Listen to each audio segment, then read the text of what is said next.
To whom it may concern, dear you, I no longer have you on the family list. I don't think of you as a sister or brother no longer. I don't have to be your painful reminder because I'm not at your appearance standards. You don't have to defend me in my looks. You may now join your so-called squad and insult me again.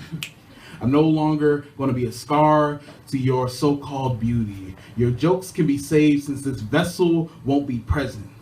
You have all the walking space you need. No more of my mass production of a body you have to walk around. No more of my jokes you have to bear witness to. No more of the stories or theories or what ifs or you know what, because they're not yours to hear. You can take back all those memories of us, throw them out the window. I buried mines and burned. I set fire to useless stuff. You know, useless, us-less. You go give someone else your input on what the world is. You're a perfect example in my mind. A pretty idea, useless excuse of a sign of happiness. You know what? I'm so very tired of your carelessness, just as much as your, well, at least I said sorry. You know, I'm sure Osama said sorry before he got his head cut off. Well, at least you keep your limbs. And you know what I find most surprising is people always have to apologize after they know they've done something wrong. Like you couldn't have thought at that moment. You know what? Forget it. Goodbye, farewell. I hope everything but me happens within your life. Good riddance.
can't remember anything by day, but by night I remember everything. Trapped in a vicious cycle of my memories, these cursed thoughts can do anything but cause me to have nightmares and put drugs in my system. I'm overdosed with sleep paralysis. I'm overdosed with fear, I'm overdosed with anxiety, I'm overdosed with the everyday life of being a cop. Man, I can't take the responsibilities anymore of the potential incidents that can occur at any moment, even now. I can't bear the guilt of the innocent bystanders losing their lives all because they just want to enjoy their life. It's too much of a burden for me to carry on my shoulders the rest of my life. Most people say, well, whatever happens, happens. You'll be okay. And I respond back, how can everything be okay when somebody's child, a potential parent just died? The human race is slowly being killed off one by one, and the ones that are responsible for it is us. Just like when I was in that gunfight with that bank robber just last Thursday around 3:30 in the afternoon, determined not to go to jail, he shot first, so I shot back, and he shot again, and I shot back again. There were repeated bullets being launched in the air that are dying of thirst. Until I heard somebody scream. I glanced over to the right. Another lifeless body had been drained of its blood by another bloodthirsty bullet. I looked back to go in pursuit of the robber, but he had gotten away. The boy's mother sees her son in a body bag, and she screams and shouts, and she asks me, why must all good things die? But bad things continue to live on.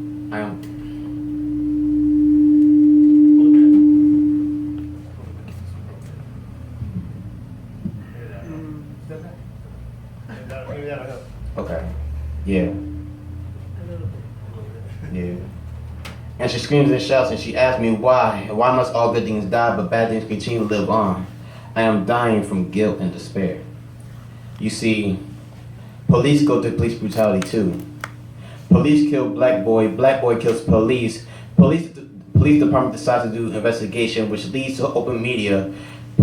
People feel for a person that they don't even know, and accuse all police, good or bad, for police brutality.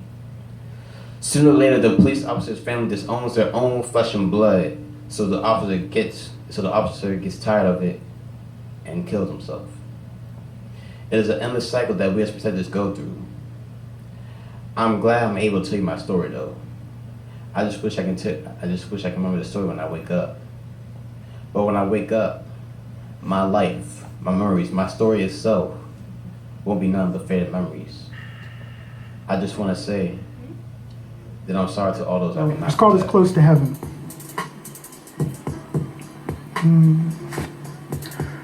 You might be as close to heaven as I'm ever going to be. Though we seem to have known each other for less than eternity, you, daughter of the moon, and I, son of the sea, you have a special pull on me, pulling the corners of my mouth to the heavens when joy just wells up in me. You let me take off most masks and never seem to mind that I ask too many questions, and I'm always prepared for the worst answers. Though silently, I pray for the best. Almost as though you think we're worth it, or I'm worth spending silent moments with, wrapped in each other's arms with your head resting upon my chest. I spend too much time thinking about everything. Let's be impetuous. I want to move in with you, move into every moment that we share with the peace of Allah in our hearts and the faith in fate that would let us just love and be loved and show love. But you know you're loved by me. You remind me of nothing, because you're unlike anything or anyone. Your tears remind me of a pain I never want to give you and a joy I always want to give us. And though sometimes I look mad at the world, I don't know that I could be any more in love. I want our children to look like how you make me feel. Bright as the sun, calm as the sea, well organized as free verse poetry. I'd offer an invitation. Meet me at sunrise, because I need you to pray with me. Pray that we can be what God planned from antiquity, whether you call me good friend or your man. Please always call me good friend. I need us to submit our wills together, knowing that angels have bound our hearts together forever. And I would never have to love you just for our children's sake. I'd love you just because I love waking up in the middle of the night to make sure you're warm enough. I'd love you just because I can just be with you and somehow that's enough. I'd love you just so I could spend the rest of our lives wiping the crust from the corners of your eyes and telling you how beautiful you are to me, painting your pictures in the lines of my newest poetry. But you should love me for the sake of us. Love me because I'm a father to all our children and a husband to my wife. Love me because you are the air that gives my love life. Love me because it makes so much more sense than any theory. Let's rewrite our names in the book of God's remembrance, and you can take my name and I'd give you all of my life. I'm learning to be selfless and give a little more, sharing more than my body of poetry. With you, I'd share my soul words and my dreams' tears. Hell, I'd even give you my last piece of tofu and broccoli. You make me know that if this is as close to heaven as I'm ever gonna be, I've been closer than those who only read poetry, but never live it. Over the past few months, I've grown not to be so concentrated on failure. Because after not making that team, I felt trapped with no way of escaping. Depression was taking a hold of me, which came to a point when inflicted pain felt so amazing. Refrain from taking that as a negative connotation. I mean, I've just been patient, waiting for my time to come. I used to feel so much hatred towards this community after losing such a huge opportunity. Just ever since losing, life has been confusing me. I still wanted to write some kind of piece, but the topic's been nothing but self-grieving. So I stopped writing to reflect on what is life's real meaning. My mood began to change quicker than the seasons. I started becoming to a slave to accepting failure. Still a part of me fought for my freedom. Dear poets, an ode to those I want to remember my name. You all make me uncomfortable when you get on this stage. I have sought only to express myself in this art like you. Being able to express my view of the world I live in, the world we live in, was not something I knew very well. But through inspiration from the likes of other black male poets who seek only to be able to finish their chemistry homework without dropping their notebook and calculator while riding Metro, and still finding the time to write letters to white America about leaving this earth in search of a new God and darker planets, because this one is beating us like pinatas, and the underlying reason being is because he's black. I have found that cheat code in this game we all are forced to play. We are forced to express. But we, as poets though, voluntarily speak for the voices that are voiceless, because we are the ones that broke free from the matrix. We are the birds that broke free from the cage, and still sing to encourage those that have not broken free from these oppressive bars. But sometimes, I still feel caged, trapped behind a gate of approval that I just don't seem to break free from.